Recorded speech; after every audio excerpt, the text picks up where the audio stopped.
एतना देरा गा भरावा घरवा सुना लागई गे चौका लगलियै मैया के आसन बिछलियै गे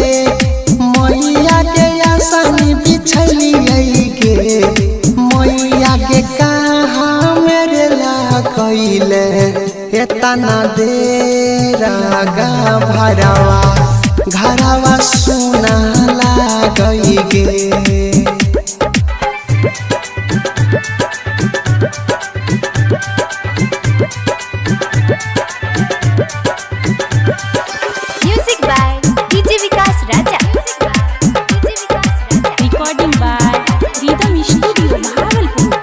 नौ दिन भूखलियो मैया के परत उठलियो गे मैया के परत करलियो गे मैया के कहाँ में लगैले एतना देरा गा भरावा घरवा सुना लागई गे अकला सा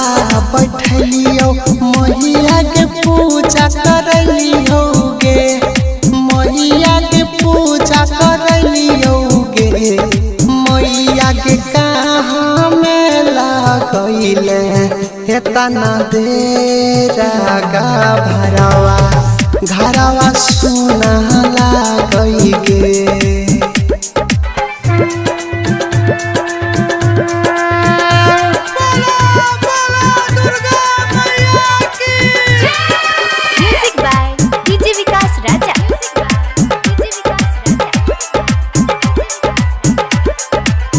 मंदिर सजलियो मैया के चुनरी चढ़लियो गे मैया के चुनरी चढ़लियो गे मैया के कहाँ में लगैले एतना देरा गा भरावा घरवा सुना लागई गे। अरिते साथ हाथी मैया के करे छौ बिनतिया गे मैया के करे छौ राजिया गे मैया के कहाँ में लगैले एतना देरा गा भरावा घरवा सुना लागई